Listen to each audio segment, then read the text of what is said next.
कांग्रेस के नेता और आला कमान ये मानकर बैठे थे कि हरियाणा तो खराब से खराब हालत में भी हम जीत ही रहे हैं। शुरुआती रुझान में ऐसा लगा भी।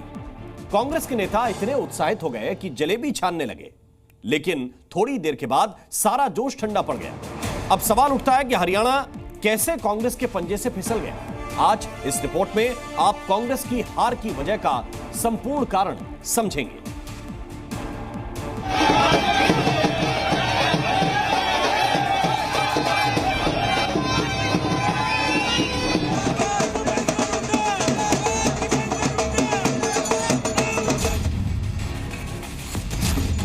जैसे ही हरियाणा में चुनावी नतीजों के शुरुआती रुझान में कांग्रेस जीतती हुई दिखी, वैसे ही नेताओं ने जलेबी बांटनी शुरू कर दी।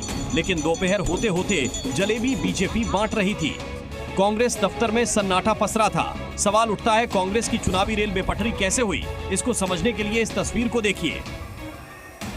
भले ही राहुल गांधी ने मंच पर भूपेंद्र सिंह हुड्डा और शैलजा का हाथ मिलवाकर पूरे हरियाणा को राजनीतिक संदेश दिया हो, लेकिन उस वक्त सिर्फ हाथ ही मिले थे, दिल नहीं। और शायद इसी का असर कांग्रेस के नतीजों पर दिखा। पार्टी के लिए तो काम सब कर ही रहे हैं नीचे जमीन पर, ठीक है। हर पार्टी में थोड़ा बहुत खींचतान भी चलती हैं, होता है, ग्रुप्स होते हैं, बहुत चीजें। माना जा रहा है कि कांग्रेस के इन दो नेताओं की सियासी अदावत ने हरियाणा चुनाव में पार्टी को भारी नुकसान पहुंचाया। दोनों के तेवर सीएम पद को लेकर तीखे थे। हालांकि सारी बातें इशारों में बोली गई। कोई किसी का एक छत्र नेता नहीं हो सकता, लेकिन ये जरूर होता है कि वो समुदाय देखता है कि हमारे नेता या नेताओं के साथ क्या हो रहा है।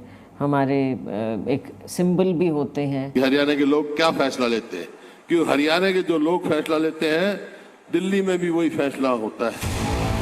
सियासत में धीरे से भी बोली गई बातें भी शोर मचाती हैं। दोनों ने गेंद कांग्रेस आलाकमान की तरफ उछाला, पर गौर करने वाली बात ये कि दोनों ने दावेदारी से कभी इनकार नहीं किया। इससे दलित वोट और जाट वोट में कंफ्यूजन फैला। जहां तक कांग्रेस की गुटबाजी की बात है तो वो तो हर चुनाव में, ऐसा नहीं कि इसी चुनाव में सामने आई हो, तो हर चुनाव में ही आती है। निश्चित ही शैलजा जी का हाथ हुड्डा साहब से मिला जरूर दिया गया था, लेकिन उसके बावजूद बहुत ज़्यादा इंटरव्यू शैलजा जी ने दिए और उस पर इशारों में उन्होंने सब कुछ कह दिया। जब कोई ये कहता है कि 5 तारीख के बाद मेरे से पूछना, मैं बताऊंगा, तो जाहिर सी बात है कि वो यही कह रहा है कि सब कुछ ठीक नहीं है। कांग्रेस आलाकमान के फैसले लेने के तरीके में एक पुरानी बीमारी है, और वो ये है कि पार्टी में गुटबाजी को कभी जड़ से खत्म नहीं करते। राहुल गांधी ने बेशक सार्वजनिक मंच पर शैलजा और हुड्डा के हाथ मिलवाए हो, लेकिन बंद कमरे में सियासी गांठ खोलने की गंभीर कोशिश नहीं की भी हो तो जमीन पर इसका असर नहीं दिखा। कांग्रेस ने हरियाणा में सीएम का स्पष्ट चेहरा न देकर असमंजस की हालत को हवा दी। हरियाणा चुनाव प्रचार के ऐलान के बाद से ही कांग्रेस में हुड्डा वर्सेस ओनिल कैंपेन शुरू हो गया। सिर्फ कुमारी शैलजा ही नहीं, बल्कि रणदीप सुरजेवाला ने भी कभी दबी जुबान में, कभी खुलकर सीएम पद पर दावेदारी ठोकी। यानी पार्टी में गुटबाजी चरम पर थी। यहां तक कि टिकट बंटवारे में जब हुड्डा का जलवा दिखा तो नाराज होकर शैलजा और सुरजेवाला दिल्ली पहुंच गए। रही सही कसर बीच चुनाव में शैलजा के पार्टी छोड़ने और बीजेपी में शामिल होने की हवा ने पूरी कर दी। बीजेपी में क्या कहें, शैलजा तो कांग्रेस ही है ना। यानी सीएम पद के दावेदार नेता कांग्रेस आलाकमान पर दबाव की राजनीति कर रहे थे। सूत्रों के मुताबिक ये कड़ा राजनीतिक संदेश देने की कोशिश थी, लेकिन वो भूल गए कि संदेश पब्लिक में भी जा रहा है। नतीजा, नेताओं के बड़बोलेपन ने पार्टी को हरियाणा में डुबो दिया।